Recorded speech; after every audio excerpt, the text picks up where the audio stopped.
Hi, boys and girls. This is Mrs. McHale. I'm here to share the Egyptian Cinderella with you. The story is by Shirley, Climo, illustrated by Ruth Heller.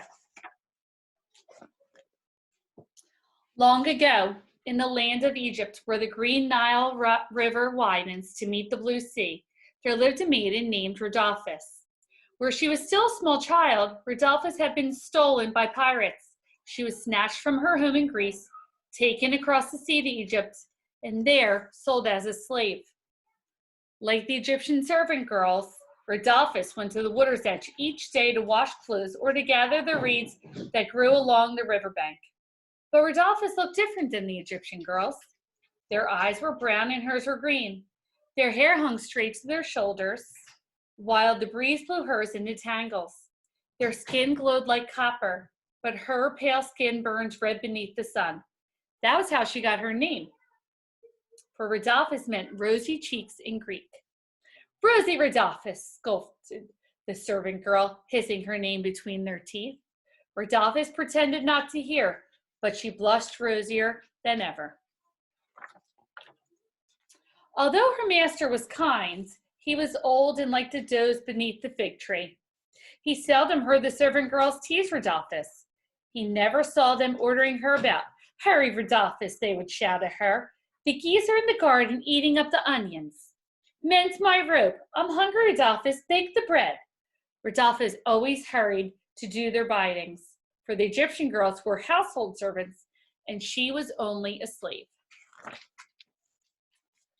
Rodolphus found friends among the animals instead.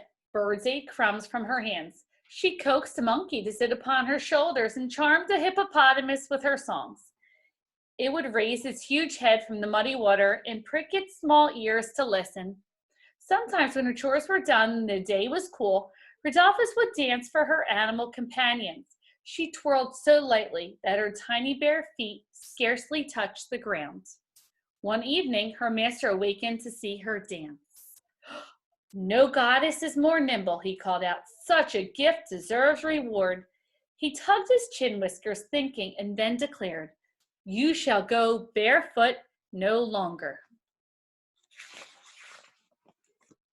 Her master ordered a pair of dainty slippers made especially for Rodolphus. The soles were of real leather, and the toes were glistened with rose-red gold. Now when Rodolphus danced, her feet sparkled like fireflies. The rose-red slippers set Rodolphus more apart than ever. The Egyptian servant girls were jealous, for they were clumsy sandals woven from papyrus. Out of spite, they found new tasks for her to do, keeping Rodolphus so busy that she was too tired to dance at night. One evening, Climo, who was the chief among the servant girls, announced, Tomorrow we will sail for Memphis to see the Pharaoh. His Majesty is going to hold court for all his subjects. There will be musicians and dancing, said another servant girl, eyeing the rose-red slippers. There will be feasting, added a third. Oh, poor Rodolphus, you must stay behind, Climo jeered.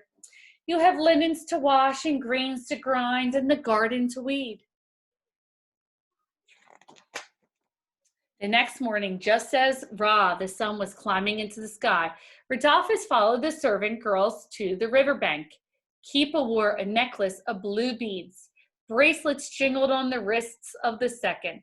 The third had tied a many-colored sash around her waist. Although Rodolphus wore a plain tunic, on her feet were the rose-red slippers. Perhaps they will let me come along to see the Pharaoh after all, she thought.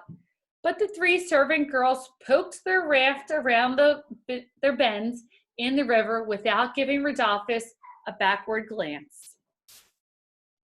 Rodolphus sighed and turned to the basket piled high with dirty clothes. Wash the linens, weed the garden, grind the green. She slapped the wooden paddle against the cloth in time to her song. The hippopotamus, tired of so dull a tune, pushed out of the reeds and splashed into the river.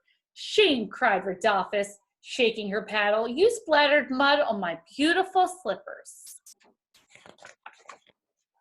She polished the shoes on the hem of her tunic until the rose gold glistened in the sun. Then she carefully put them on the bank behind her. Wash the linens, weed the garden, Rodolphus began again, when suddenly a shadow fell on the water. Rodolphus jumped up.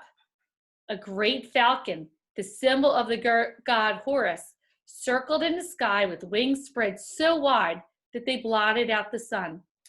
Greetings to you, proud Horus, Rodolphus murmured. She bowed her head and felt a rush of air on the back of her neck. When Rodolphus dared to lift her eyes, she saw the falcon soaring away. Dangling from his talons was one of the beautiful slippers. Stop, she pleaded, come back. But the bird did not heed her. He flew towards the sun until he was no more than a dark speck against the gold. Rodolphus bit her tongue. One shoe was worse than none of all. Now she had to dance like a stork, hopping on one foot, and even the monkey would laugh. Rodolphus tucked the slipper into her tunic and returned to her laundry, salting the river with her tears. After Rodolphus had lost sight of the falcon, the mighty bird followed the course of the Nile to the city of Memphis, to the square where the pharaoh was holding court. There, the falcon watched and waited. The pharaoh's name was Amasis. On his head, he wore a red and white crown of the two Egypts.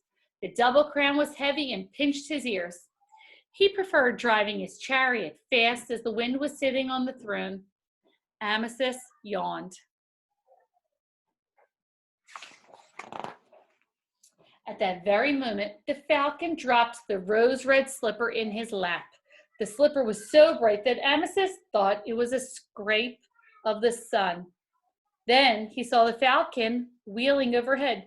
The god Horus sent me a sign, he exclaimed. He picked up the rose-red slipper. Every maiden in Egypt must try this shoe.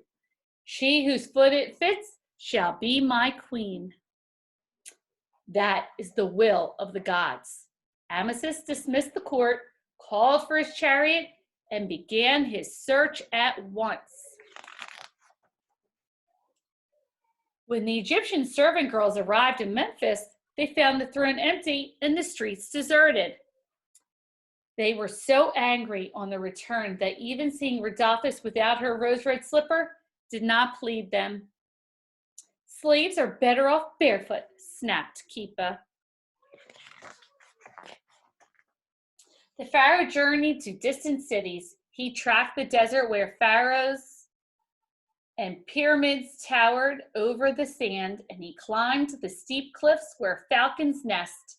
The rose-red slipper was always in his hands. Wherever he went, women and girls, rich or poor, flocked to try on the slipper, but none could fit into so small a shoe. The longest Amasis searched, the more determined he became to marry the maiden who had lost the tiny slipper. He summoned his royal barge and vowed to visit every landing along the Nile. The barge was hung with sails of silk. Trumpets blared and oarsmen rowed to the beat of gongs. The din was so dreadful that when the barge rounded the bend in the river, Rodolphus fled in alarm. But the servant girls ran to the water's edge. Now we will see the pharaoh, cried Keepa.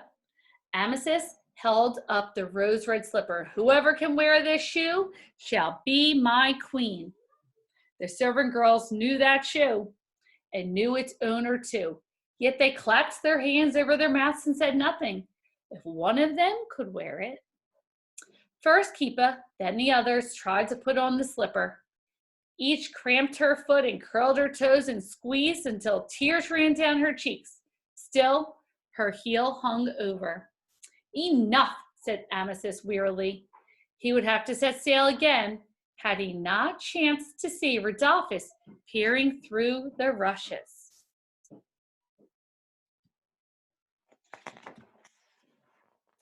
Come, he commanded. You must try this rose-red slipper. Their servant girls gawked open-mouthed at the pharaoh kneeled before Rodolphus. He slipped the tiny shoe on her foot with ease. Then Rodolphus pulled its mate from the fold in her tunic. Behold, cried Amethyst, in all this land there is none so fit to be queen. But Rhodopis is a slave, protested one of the servant girls. Keepa sniffed. She's not even Egyptian. She's the most Egyptian of all, the pharaoh declared, for her eyes are as green as the Nile. Her hair is as feathery as papyrus, and her skin is as pink as a lotus flower. The pharaoh led Rhodopis to the royal barge, and with every step, her rose-red slipper winked and sparkled in the sun. I hope you enjoyed the book, boys and girls. Look forward to seeing you soon.